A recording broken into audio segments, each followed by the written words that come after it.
कांग्रेस नेता और मध्य प्रदेश सरकार में पूर्व मंत्री राजा पटेरिया ने प्रधानमंत्री मोदी को लेकर एक विवादित बयान दिया। आरोप लगा कि राजा पटेरिया ने एक सभा में देश के प्रधानमंत्री की हत्या की अपील की, जिसका एक वीडियो सोशल मीडिया पर वायरल हो गया। पन्ना जिले के पवई में कांग्रेस के कार्यकर्ताओं में जोश भरने के चक्कर में ये बयान सामने आया।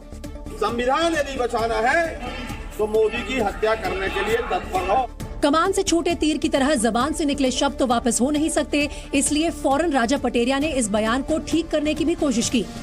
संविधान यदि बचाना है तो मोदी की हत्या करने के लिए तत्पर रहो, हत्या कराने का काम। संविधान की रक्षा के नाम पर असंवैधानिक अपील से पहले कांग्रेस के दिग्गज नेता पीएम पर एक सांस में दनादन कई आरोप लगाते सुनाई पड़े कि मोदी इलेक्शन खत्म कर देगा, मोदी धर्म जाति भाषा के आधार पर बांट देगा, दलितों को, वनवासी आदिवासियों को और अल्पसंख्यकों का भावी जीवन खतरे में है। बीजेपी कांग्रेस पर मोदी के नाम पर जनता को डराने के आरोप लगाती रही है और एक बार फिर इन शब्दों में इसे ही महसूस किया गया। अब चूंकि ये मामला सीधे सीधे प्रधानमंत्री से जुड़ा है, इसलिए बीजेपी और मध्य प्रदेश सरकार को हरकत में आते देर नहीं लगी। बयान देने वाले कांग्रेसी नेता के खिलाफ एफआईआर दर्ज हो गई, जिसके निर्देश राज्य के गृह मंत्री ने खुद मध्य प्रदेश पुलिस को दिए। मैंने एसपी पन्ना को स्पष्ट निर्देश दिया है कि तत्काल इन पर एफआईआर दर्ज करें राजा पटेरिया जी पर। नरोत्तम मिश्रा ने पटेरिया के बयान के बहाने कांग्रेस पर सीधा निशाना साधा और दावा किया कि ये कांग्रेस बापू नहीं बल्कि मुसोलिनी के आदर्शों पर चलने वाली कांग्रेस है और कुछ ऐसा ही अंदाज मुख्यमंत्री शिवराज सिंह चौहान का रहा। विद्वेष की पराकाष्ठा है, ये घृणा की अति है, कांग्रेस के असली भाव प्रकट हो रहे हैं। वैसे राजा पटेरिया को तो अपने बयान की गंभीरता का एहसास उसी वक्त हो चुका था जब उन्होंने प्रधानमंत्री की हत्या की बात करने के बाद अगली ही पंक्ति में इसे दुरुस्त करने की कोशिश की, लेकिन मामले को तूल पकड़ते देर नहीं लगी और विवादित बयान पर सियासी घमासान शुरू हुआ तो उन्होंने झट से सफाई दे डाली। मैं गांधी को मानने वाला आदमी हूँ, गांधी की मानने वाला आदमी हत्या की बात नहीं कर सकता। वो वीडियो गलत तरीके से पेश किया गया है। जिस तरह के कयास लगाए जा रहे थे, सफाई का अंदाज वैसा ही रहा। अपनी सफाई में राजा पटेरिया ने बयान के आशय फिर से समझाने की कोशिश की। मेरा कहने का आशय था कि राजनीतिक चुनाव क्षेत्र में उनको पराजित दिला के देश का संविधान बचाओ, अल्पसंख्यकों का, दलितों का और आदिवासियों की रक्षा करने के लिए, बेरोजगारी हटाने के लिए मोदी को पराजित करना आवश्यक है। कांग्रेस के नेता भले ही अब लाख बार अपनी सफाई दोहराएं, लेकिन बीजेपी को इस बयान पर सियासत का मौका तो मिल ही गया और मौका मिला तो बीजेपी ने इसे उछालने में देरी नहीं की। मध्य प्रदेश में दिए गए बयान की गूंज कुछ ही देर में देश के कई हिस्सों में सुनाई पड़ने लगी। देश के कृषि मंत्री ने पीएम मोदी के खिलाफ आए ऐसे बयान के लिए कांग्रेस लीडरशिप से माफी की मांग की।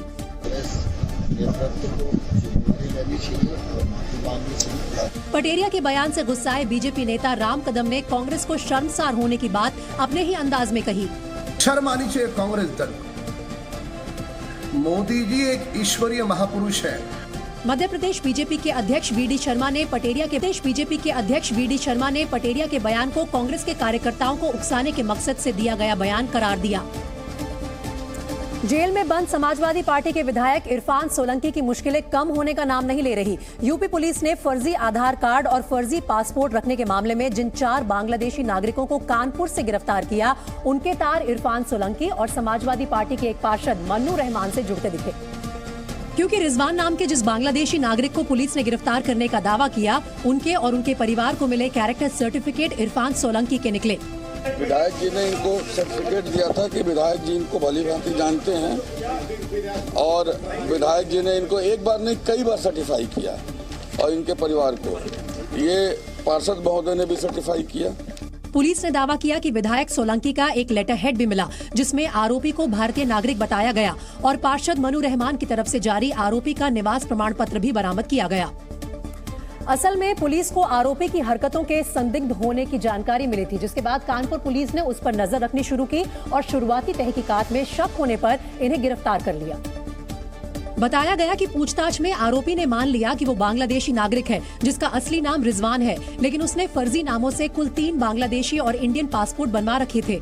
इसके अलावा रिजवान के परिवार के सदस्यों के भी 2-2 पासपोर्ट मिले। इसमें बांग्लादेशी पासपोर्ट और इंडियन आधार कार्ड दोनों दिखिए। इन्हीं पासपोर्टों के आधार पर इसने पाकिस्तान, बांग्लादेश, थाईलैंड, मालदीव, नेपाल, मलेशिया की यात्रा की थी। पुलिस को इनके पास से कई फर्जी आधार कार्ड भी मिले। ये सब आधार कार्ड हैं और ये फर्जी डॉक्यूमेंट के बेसिस पे ये फर्जी आधार कार्ड। अब ये फर्जी आधार कार्ड एक के बाद एक। पुलिस को मुख्य आरोपी रिजवान के पास से फर्जी दस्तावेज विदेश यात्राओं की जानकारी मिली, जिससे उसके जासूस होने, देश विरोधी काम में लिप्त होने और हवाला कारोबारी होने का शक बढ़ गया। और इस शक के बढ़ने की वजह कानपुर के पौश इलाके में रहने वाले बांग्लादेशी नागरिक के फर्जी पासपोर्ट ही नहीं, बल्कि उसके घर से मिले 14 लाख से ज्यादा की नकदी, विदेशी करेंसी और आभूषण भी हैं। मामले की संवेदनशीलता को देखते हुए कानपुर पुलिस ने इसकी जानकारी केंद्रीय जांच एजेंसियों को भी दे दी, ताकि सच तक पहुंचा जा सके। इस पूरे मामले में कानपुर पुलिस विधायक इरफान सोलंकी और पार्षद मन्नू रहमान की भूमिका की भी जांच करेगी, और इसके लिए उसने रिजवान के पास से मिले दस्तावेजों पर इनके दस्तखत की फॉरेंसिक जांच कराने की तैयारी कर ली है। इस पूरे मामले में एनआईए और एटीएस की जांच की भी संस्तुति की गई है, क्योंकि राष्ट्रीय सुरक्षा से जुड़ा हुआ मामला है। अब तक की पूछताछ में पुलिस को पता चला कि 2016 से कानपुर में रहने वाले रिजवान ने यही शादी भी कर ली, जिनसे उनके एक बेटा और 2 बेटियां हैं। एयर इंडिया को खरीदने के साथ ही टाटा समूह उसे घाटे से उबारने की मुहिम में जुट गया है। न्यूज एजेंसी रॉयटर्स के मुताबिक एयर इंडिया को पूरी तरह नई शक्ल सूरत देने के लिए टाटा समूह ने 500 नए जंबो जेट खरीदने की योजना बनाई है। माना जा रहा है कि एयरलाइन इंडस्ट्री का ये अब तक का सबसे बड़ा सौदा होगा। टाटा समूह ये प्लेन एयरबस और बोइंग कंपनी से खरीदेगा। 500 प्लेन में 400 पतली बॉडी वाले और 100 चौड़ी बॉडी वाले जेट होंगे। इनमें एयरबस के A350 और बोइंग के 787 और 777 मॉडल वाले प्लेन शामिल होंगे। बताया जा रहा है कि 500 विमानों का ये सौदा $100 बिलियन यानी करीब 8.5 लाख करोड़ रुपए का हो सकता है। हालांकि अब तक टाटा समूह की तरफ से इस सौदे की आधिकारिक पुष्टि नहीं की गई है। और पेरू के अपुरीमक में सुरक्षा बल और प्रदर्शनकारियों के बीच हिंसक झड़प हो गई, जिस पर काबू पाने के लिए पुलिस ने गोलियां चला दी। ये विरोध पेरू के पूर्व राष्ट्रपति पेड्रो कैस्टिलो को पद से हटाए जाने के बाद से जारी है। और तब से ही पेड्रो के समर्थक सड़कों पर हिंसक प्रदर्शन कर रहे हैं। सड़कों पर दिन रात विरोध की आग जल रही है। पुलिस पर पथराव हो रहे हैं और जगह जगह आगजनी की जा रही है। हालात बेकाबू होते देख सुरक्षा बलों ने भी प्रदर्शनकारियों से निपटने के लिए सख्त कार्रवाई शुरू कर दी। अपुरीमक शहर में प्रदर्शन के दौरान गोलियों की आवाज सुनाई दी। वहां प्रदर्शनकारी पुलिस से भिड़ गए। इन प्रदर्शनों में 2 युवकों की मौत हो गई, जबकि 4 घायल हो गए।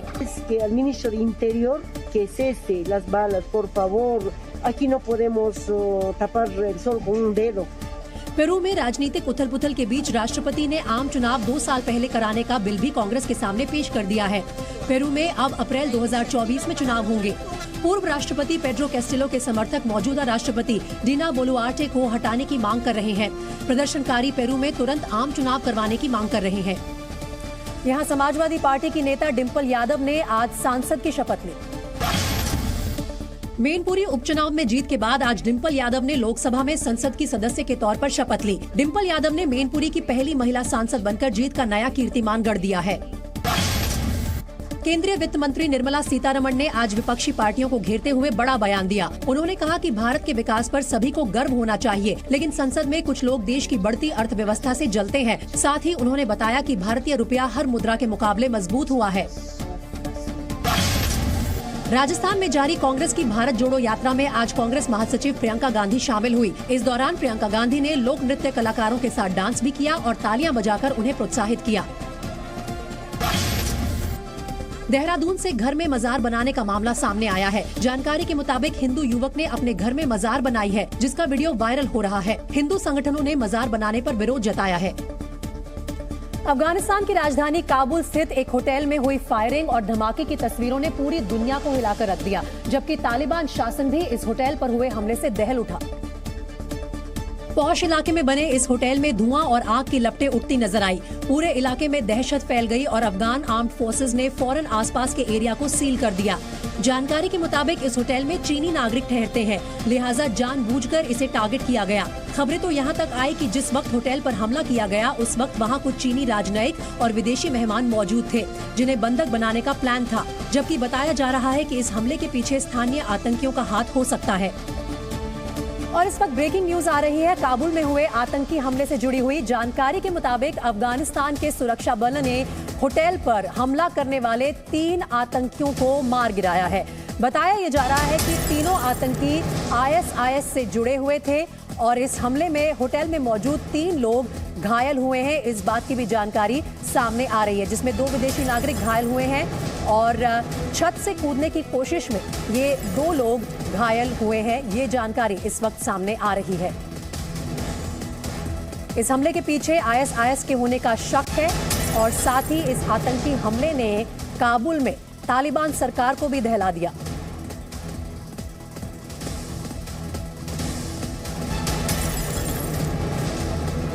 इस तमाम हमले में कुल 3 लोगों के घायल होने की इस वक्त जानकारी सामने आ रही है, जिसमें 2 विदेशी नागरिक शामिल हैं जो छत से कूदने की कोशिश कर रहे थे।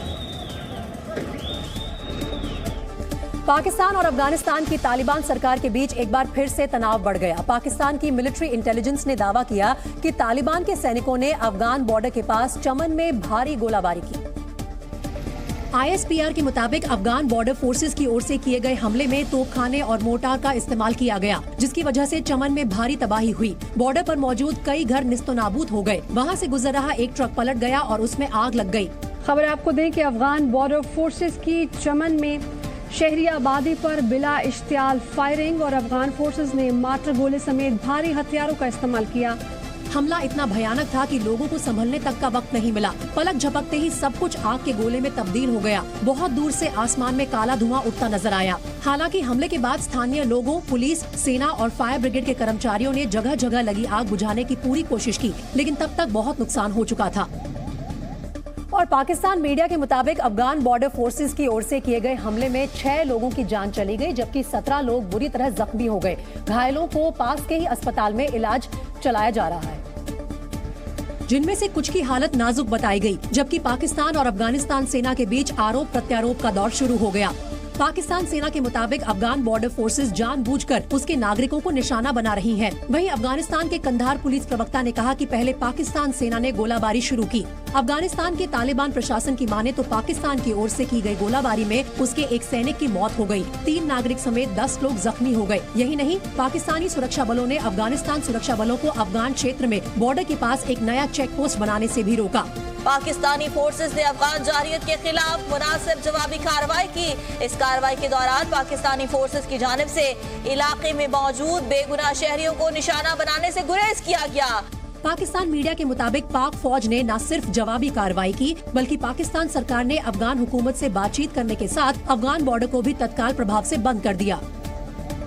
यही नहीं, पाकिस्तान मीडिया ने तो इसे भारत की साजिश करार दिया। उसने कहा कि भारत के इशारे पर अफगानिस्तान की तालिबान सरकार बॉर्डर पर तनाव बढ़ाने की कोशिश कर रही है, जबकि हकीकत तो ये है कि अफगान तालिबान और पाकिस्तान की हुकूमत के बीच तनाव तभी से बढ़ गया था जब से पाकिस्तान वहाँ के अंदरूनी मामलों में दखल देने की कोशिश करने लगा। पाकिस्तान की तत्कालीन इमरान खान सरकार ने तालिबान को डिक्टेट करना शुरू कर दिया था, जिसके बाद से दोनों देशों के ताल्लुक खराब होते चले गए। एक तरफ अफगान तालिबान TTP को होस्ट कर रहे हैं, वो बंदे हमारे लहदा मार रहे हैं। इधर जो है अफगान तालिबान जब उनका दिल करता है, मतलब आप इमेजिन करें कि 6 लाख की फौज, इतना तगड़ा मैकेनिज्म लड़ने को हम जो है वो तैयार बैठे और रोजाना अफगान तालिबान हमारे बंदे मारते रहते हैं। वैसे पिछले महीने भी एक अफगान शख्स ने फ्रेंडशिप गेट पर पाकिस्तानी सैनिक को गोली मार दी थी, जबकि खैबर पख्तूनख्वा से लेकर स्वात घाटी में आतंकी संगठन तहरीक तालिबान पाकिस्तान ने हमले तेज कर दिए हैं।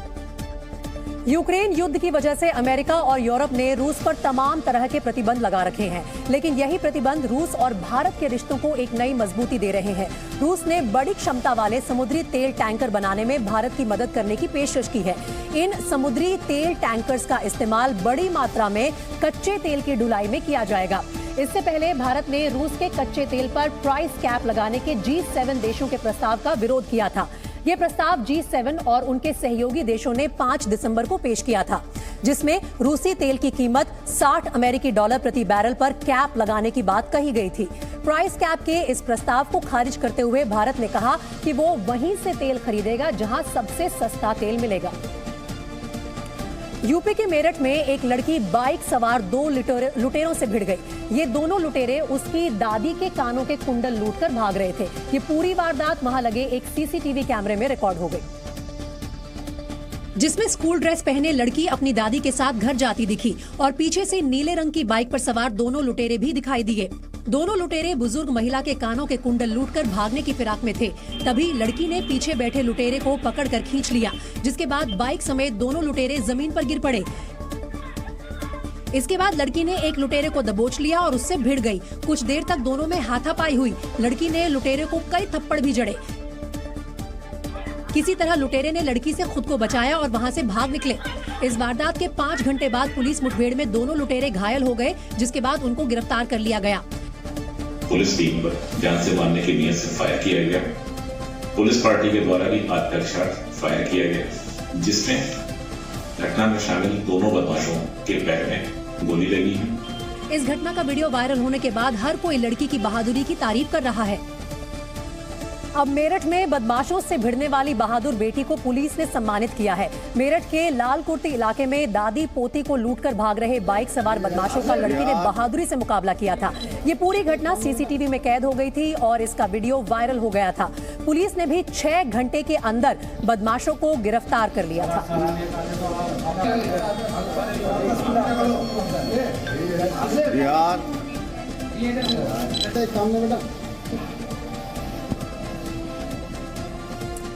वहीं बिहार के पूर्व डिप्टी सीएम और बीजेपी सांसद सुशील मोदी ने राज्यसभा में 2000 रुपए के नोट का मुद्दा उठाया और इसे बंद करने की मांग की। राज्यसभा में सुशील मोदी ने कहा कि 2000 रुपए का नोट बाजार से गायब हो गए हैं और इनका इस्तेमाल मनी लॉन्ड्रिंग और ड्रग्स के कारोबार में किया जा रहा है। सुशील मोदी ने यह भी कहा कि 2000 रुपए के नोट ब्लैक मनी का बड़ा जरिया बन गए हैं।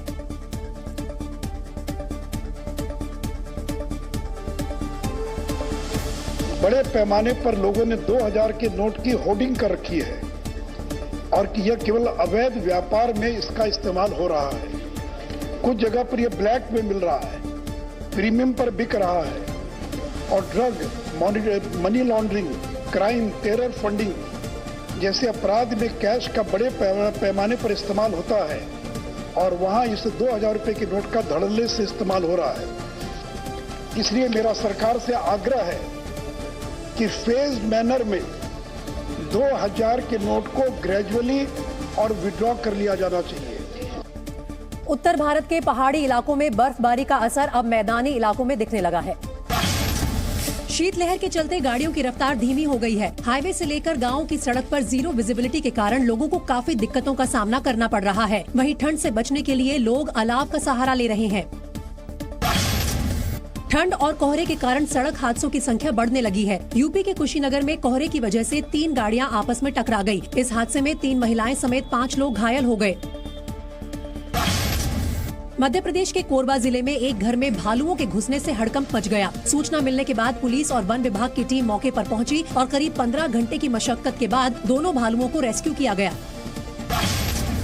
यूपी के समस्तीपुर में बैंक लूटकर भाग रहे एक अपराधी को ग्रामीणों ने धर दबोचा। ग्रामीणों ने बहादुरी दिखाते हुए हथियार लैस अपराधी को न सिर्फ पकड़ा बल्कि उससे लूट के करीब 20 लाख रुपए भी बरामद किए। केंद्रीय नागरिक उड्डयन मंत्री ज्योतिरादित्य सिंधिया आज सुबह अचानक दिल्ली के इंदिरा गांधी इंटरनेशनल एयरपोर्ट पहुंच गए। इस दौरान उन्होंने एयरपोर्ट पर मौजूद व्यवस्थाओं को परखा और अधिकारियों से बात की। सिंधिया जब एयरपोर्ट पहुंचे तब यात्रियों की लंबी कतारें लगी थी। मंत्री ने पहले एंट्री पॉइंट पर हालात का जायजा लिया, फिर सिक्योरिटी गेट की व्यवस्था को भी परखा। इस दौरान उन्होंने लोगों की समस्याएं सुनी और अधिकारियों को जल्द व्यवस्था सुधारने के निर्देश दिए। सिंधिया ने एयरपोर्ट, VCAS, CISF और GMR के अधिकारियों के साथ बैठक भी की और 1 हफ्ते में सभी जरूरी कदम उठाने को कहा। एयरपोर्ट का काम है सहूलियत होने के लिए यात्री के बीच में और एयरलाइंस के बीच में, और वो जिम्मेदारी एयरपोर्ट जरूर निभाए, इसके सख्त निर्देश मैंने दे दिए। दरअसल एयरपोर्ट पर भारी भीड़ होने की लगातार शिकायतें आ रही थी। यात्रियों को परेशानी उठानी पड़ रही थी और फ्लाइट पकड़ने के लिए घंटों इंतजार करना पड़ रहा था, जिसके बाद खुद ज्योतिरादित्य सिंधिया ने कमान संभाली। एयरपोर्ट का निरीक्षण करने से पहले उन्होंने अधिकारियों के साथ बैठक भी की थी। 7 दिसंबर को हुई इस बैठक में एंट्री गेट्स को 14 से बढ़ाकर 16 करने, हर एंट्री गेट पर वेटिंग टाइम का बोर्ड लगाने, सिक्योरिटी लाइन 13 से बढ़ाकर 16 करने का फैसला लिया गया। सिंधिया के मुताबिक कुछ दिनों में सिक्योरिटी लाइन बढ़ाकर 20 कर दी जाएंगी। सभी स्टेक होल्डर्स के साथ मिलकर हम लोग ने ये निर्णय लिया है, जिसके आधार पर आने वाले 10-15 दिन में जरूर जो प्रेशर है वो कम हो जाना चाहिए। इसके अलावा एयरलाइंस कंपनियों के साथ मिलकर पीक आवर्स में फ्लाइट्स की उड़ान कम करने की भी कोशिश की जा रही है। वहीं रूस और यूक्रेन के बीच इस साल शुरू हुआ युद्ध शांत होने का नाम नहीं ले रहा। रूस ने यूक्रेन के कई शहरों को ईरानी ड्रोन और अपनी घातक मिसाइलों से निशाना बनाकर तबाह कर दिया। रूस के ताजा हमलों से सबसे ज्यादा नुकसान बाखमुत शहर को हुआ। बाखमुत पर मिसाइल और रॉकेट दागे गए, जिससे पूरा शहर खंडर में तब्दील हो गया। लोगों के आशियाने उजड़ गए, बाजार तबाह हो गए और बिजली पानी की सप्लाई भी ठप हो गई। रूस ने डोनेस्क पर भी हमले किए। मिसाइल और रॉकेट हमले से डोनेस्क में भारी तबाही मची। शहर के कई इलाकों में आग लग गई, मकान जलकर खाक हो गए और लोग अपने बर्बाद हो चुके घरों को देखकर सिसकते नजर आए। वहीं ओडेशा में रूस ने ईरानी ड्रोन से हमले किए, जिससे 15 लाख लोगों के घरों की बिजली चली गई। लगभग पूरा शहर अंधेरे में डूब गया। उधर रूसी हमलों का जवाब देते हुए यूक्रेन ने भी जमकर बारूद बरसाया। यूक्रेन की सेना ने रूस के कब्जे वाले मेलिटोपोल शहर को टारगेट करते हुए अपने सबसे घातक हिमर्स रॉकेट दागे, जिसकी वजह से मेलिटोपोल का एक बहुत बड़ा इलाका जल उठा। मकानों, दुकानों और रूस के सैन्य ठिकानों में आग लग गई। चारों तरफ धुएं का गुबार छा गया, जबकि राहत और बचाव कर्मी रेस्क्यू अभियान में जुटे नजर आए। मेलिटोपोल में रूस के गवर्नर ने बताया कि यूक्रेन की ओर से किए गए हमले में 2 लोगों की मौत हो गई, जबकि 10 घायल हुए। वहीं यूक्रेन की माने तो रूस के 200 सैनिकों की इस हमले में जान चली गई। यही नहीं, लुहांस्क स्थित रूस के सेना मुख्यालय पर भी हमला किया गया। बताया गया कि ये सैन्य मुख्यालय रूस के वैगनर ग्रुप का ठिकाना था, जो कि अपनी बर्बरता के लिए पूरी दुनिया में जाना जाता है। दरअसल रूसी सेना को जंग के साथ साथ मौसम की मार से 2-4 हाथ करने पड़ रहे हैं, जिसका फायदा उठाते हुए यूक्रेन उन इलाकों को दोबारा हासिल करना चाहता है जिन पर रूस ने कब्जा किया हुआ है। लिहाजा दोनों ही सेनाएं एक दूसरे पर हमले कर रही हैं। हालांकि इन हमलों ने यूक्रेन के लोगों का जीना दुश्वार कर दिया है। बिजली पानी की किल्लत के अलावा यूक्रेन की जनता मेंटल ट्रॉमा से गुजर रही है, जिसकी एक तस्वीर बाखमुत में दिखाई दी, जहां एक शख्स रूसी हमले से तबाह हो चुके चर्च में अकेले बैठकर पियानो बजाता नजर आया। जबकि युद्ध की विभीषिका झेल रहे यूक्रेन के बच्चों को मानसिक तनाव और खौफ से निजात दिलाने की कोशिश हुई।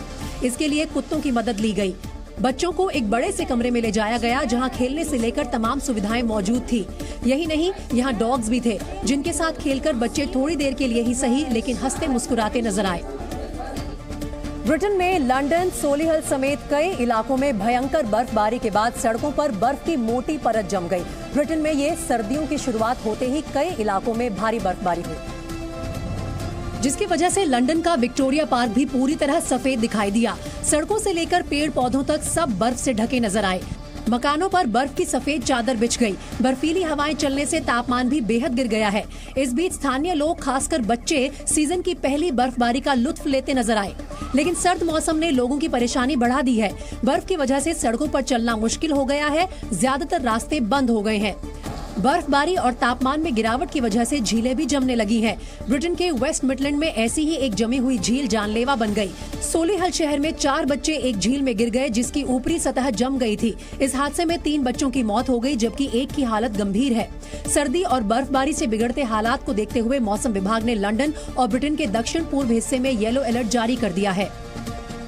कोरोना काल के बाद हवाई किराए में अच्छी खासी बढ़ोतरी हुई थी और एक्सपर्ट्स का मानना है कि रूस यूक्रेन युद्ध की वजह से 2023 में हवाई किराया और भी ज्यादा बढ़ने वाला है, क्योंकि युद्ध छिड़ने के बाद दुनिया की तमाम एयरलाइन कंपनियां रूसी हवाई क्षेत्र का इस्तेमाल नहीं कर सकती हैं। ऐसे में विमानों को पहले के मुकाबले लंबा रूट तय करना पड़ रहा है। इसलिए एक्सपर्ट्स की दलील है कि यूरोप और एशिया के बीच इकोनॉमी क्लास का किराया बढ़ सकता है। कहा जा रहा है कि यूरोप और एशिया के कुछ रूट पर तो इकोनॉमी क्लास बिजनेस क्लास से भी ज्यादा महंगी होगी। इस रूट पर इकोनॉमी क्लास का किराया 12% तक बढ़ सकता है, जबकि बिजनेस क्लास के 7.6% महंगे होने का अनुमान जताया गया है। वहीं अमेरिका से एशिया की हवाई सफर की बात करें तो किराया 10% तक बढ़ सकता है। हवाई रूट बदलने के साथ तेल की बढ़ती कीमतें और एयरलाइंस की क्षमता में कमी भी इसकी बड़ी वजह है। चीन में कोरोना के बढ़ते मामलों के बीच आर्थिक तंगी का खतरा बढ़ने लगा है। लॉकडाउन में ढील के बावजूद चीन के कई बड़े शहरों में व्यापार अभी भी ठप है। वुहान शहर में ज्यादातर रेस्टोरेंट बंद हैं और लोग सिर्फ जरूरी सामान खरीद रहे हैं। 293 दिन बाद भी रूस और यूक्रेन के बीच युद्ध जारी है। आज यूक्रेन ने रूस के कब्जे वाले मेलिटोपोल शहर पर मिसाइलें दागी। रूस के मुताबिक यूक्रेन के इस हमले में 2 लोगों की मौत हो गई, वहीं 10 लोग घायल हो गए। रूस यूक्रेन युद्ध के बीच एक शख्स के पियानो बजाने का वीडियो सामने आया है। जानकारी के मुताबिक ये शख्स एक चर्च में बैठा हुआ है जो युद्ध के कारण तबाह हो गया था। लगातार जारी मिसाइल परीक्षणों के बीच उत्तर कोरिया के तानाशाह किम जोंग उन ने दक्षिण कोरिया को 2 डॉग्स तोहफे के तौर पर भेजे हैं। इन डॉग्स को फिलहाल दक्षिण कोरिया के जू में शिफ्ट किया गया है। शाहरुख खान ने माता वैष्णो देवी के दरबार में हाजिरी लगाने आज पहुंचे, जिसका पता तब चला जब उनके कुछ वीडियो सोशल मीडिया पर वायरल हो गए। वीडियो में शाहरुख खान काले रंग के लिबास में दिखाई दिए। उन्होंने हुडी पहनने के साथ चेहरे पर मास्क लगा रखा था ताकि लोग उन्हें पहचान ना पाएं, जबकि इस दौरान कुछ सुरक्षाकर्मी उनके साथ चलते हुए नजर आए। दरअसल लंबे वक्त के बाद शाहरुख की फिल्म पठान बड़े पर्दे पर दस्तक देने वाली है। ऐसे में शाहरुख अपनी इस फिल्म की कामयाबी की प्रार्थना करने वैष्णो देवी पहुंचे थे। गौरतलब है कि हाल ही में शाहरुख खान सऊदी अरब में हुए रेड सी इंटरनेशनल फिल्म फेस्टिवल में शामिल हुए थे। इस दौरान उन्होंने मक्का जाकर मुसलमानों के सबसे पवित्र स्थल काबा का दीदार किया और उम्रा भी किया था। मेक्सिको के पास प्रशांत महासागर में एक स्पेसक्राफ्ट पैराशूट के जरिए समंदर में उतरा। ये नासा का ओरियन स्पेसक्राफ्ट था जो चांद पर पहुंचने के नासा के मिशन आर्टेमिस का पहला हिस्सा है, जो इस स्पेसक्राफ्ट के महासागर में उतरने के साथ ही पूरा हो गया। नासा का ओरियन स्पेसक्राफ्ट अपना मिशन पूरा कर पृथ्वी पर दोबारा लौट आया। इस दौरान उसने करीब 22.5 लाख किलोमीटर का सफर तय किया। इस स्पेसक्राफ्ट को नासा के आर्टेमिस मिशन के तहत 16 नवंबर को लॉन्च किया गया था, जो अंतरिक्ष में करीब 26 दिन बिताने के बाद मेक्सिको के ग्वाडालूप आइलैंड के पास प्रशांत महासागर में उतर गया। नासा ने इस मिशन की तस्वीरें भी जारी की हैं, जिसमें ओरियन स्पेसक्राफ्ट का क्रू मॉड्यूल पृथ्वी के वायुमंडल में दाखिल होता नजर आया। सतह से कुछ दूरी पर उसके तीनों पैराशूट खुल गए और उसकी रफ्तार कम होती चली गई। कुछ ही सेकंड में वो समंदर में गिर गया। हालांकि स्पेसक्राफ्ट की खास डिजाइन की वजह से वो पानी में ही तैरता रहा। ओरियन की रिकवरी के लिए वहां पहले से ही कई टीमें तैनात थी, जो अपनी नावों के साथ पानी में तैर रहे स्पेसक्राफ्ट तक पहुंची और फिर उसे पास में मौजूद अमेरिकी नौसेना के एक जहाज तक ले गई। बाद में ओरियन को इस शिप पर खींच लिया गया। चांद का चक्कर काटने के बाद अंतरिक्ष यान ओरियन की पृथ्वी पर वापसी इस मिशन का सबसे महत्वपूर्ण हिस्सा था, क्योंकि पृथ्वी के वायुमंडल में दाखिल होते वक्त ओरियन की रफ्तार करीब 40,000 किलोमीटर प्रति घंटा थी, यानी आवाज की रफ्तार से 32 गुना ज्यादा। और ये रफ्तार इतनी ज्यादा थी कि पृथ्वी के वायुमंडल में घुसते ही ओरियन की बाहरी सतह का तापमान करीब 2700 डिग्री सेल्सियस तक पहुंच गया। हालांकि स्पेसक्राफ्ट के ऊपर लगी हीट शील्ड की वजह से उसको कोई नुकसान नहीं पहुंचा और 20 मिनट के अंदर ही ओरियन की रफ्तार घटकर सिर्फ 32 किलोमीटर प्रति घंटा रह गई और वो समुद्र में सुरक्षित तरीके से उतर गया। अब नासा इस स्पेसक्राफ्ट और इससे जुड़े डेटा की अच्छी तरह से जांच करेगा, फिर इसका इस्तेमाल आर्टेमिस सीरीज के अगले अभियानों में किया जाएगा। पाकिस्तान के पूर्व प्रधानमंत्री इमरान खान ने एक बार फिर साबित कर दिया कि यू टर्न मारने में उनका कोई सानी नहीं। अमेरिका पर अपना स्टैंड बदलने के बाद इमरान इस बार फिर आसिम मुनीर को लेकर अपने पुराने बयान से मुकर गए। पत्रकारों से बातचीत करते हुए इमरान खान ने पाकिस्तान के नए आर्मी चीफ आसिम मुनीर की तारीफ में कसीदे पढ़े और कहा कि वो एक सच्चे और अच्छे आदमी हैं। नया आर्मी चीफ है, इसको टाइम देना चाहिए। हमने इसकी बड़ी अच्छी चीजें सुनी है, जनरल आसिम की बड़ी तारीफें सुनी है मैंने, हाफिज कुरान है और मैं ये उम्मीद रखता हूँ कि ये अमर बिल मारूफ पे चलेंगे। जबकि ये वही आसिम मुनीर है जिन्हें इमरान खान ने ISI चीफ के पद से सिर्फ इसलिए हटा दिया था क्योंकि उन्होंने पंजाब के मुख्यमंत्री को बदलने की सलाह दी थी। तो खान साहब ने उस वक्त तो कुछ नहीं कहा, बट माइंड बहुत किया और उसके बाद उन्होंने आर्मी चीफ से कहा कि ये बंदा जो है इसको चेंज करे, I don't want him, and that is why general